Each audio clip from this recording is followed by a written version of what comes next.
Hello दोस्तों, स्वागत है आपका हमारे चैनल एस्पिरेंट स्टडी पॉइंट पर। आज हम देखेंगे पुर्तगाली साम्राज्य का विस्तार और पतन। आज हम कहानी सुनेंगे भारत में प्रमुख पुर्तगाली गवर्नर और उनके द्वारा किए गए कार्यों के बारे में। समुद्र की लहरें गर्जना कर रही थी। नीले आसमान के नीचे विशाल लकड़ी के जहाज अपने सफर पर निकल पड़े थे। इन जहाजों पर सवार थे पुर्तगाल के नाविक, जिन्होंने एक नए संसार की तलाश में समुद्रों को मापने की ठान ली थी। इन्हीं में से एक था वास्को डी गामा, जो 1498 में समुद्र के रास्ते भारत पहुंचा और उस दिन से भारत में पुर्तगाल के शासन की कहानी शुरू हुई। धीरे धीरे गोवा, कोच्चि और दीव जैसे तटवर्ती इलाकों पर पुर्तगालियों का प्रभाव बढ़ता गया। गोवा, यही वह भूमि थी जहां से पुर्तगाली साम्राज्य की नींव रखी गई और यहां आए कई गवर्नर, जिन्होंने इस धरती पर अपने शासन की अमिट छाप छोड़ी। फ्रांसिस्को दी अल्मेदा, समुद्र का शासक। भारत का पहला पुर्तगाली वायसराय बना फ्रांसिस्को दी अल्मेदा। वह एक योद्धा भी था और एक दूरदर्शी रणनीतिकार भी। उसका सपना था ब्लू वाटर पॉलिसी, एक ऐसी नीति जिसमें पुर्तगाल की नौसेना हिंद महासागर पर राज करे।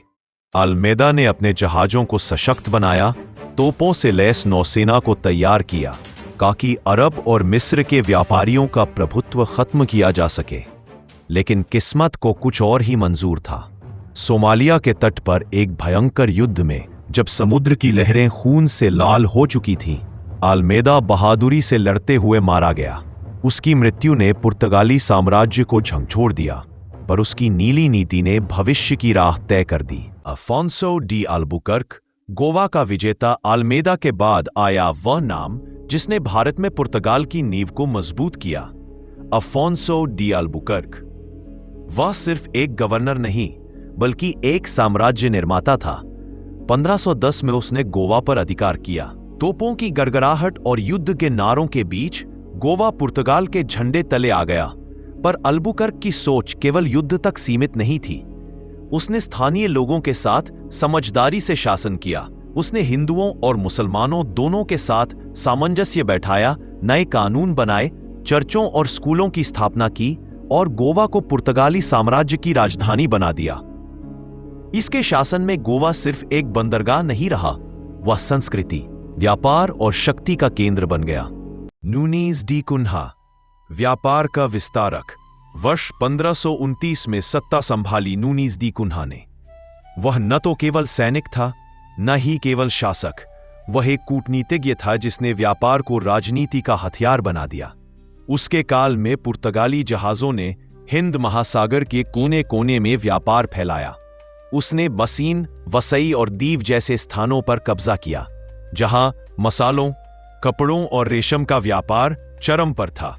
भारत के पश्चिमी तट पर पुर्तगाल की पकड़ मजबूत हो चुकी थी और हर बंदरगाह पर उसका झंडा लहराता था।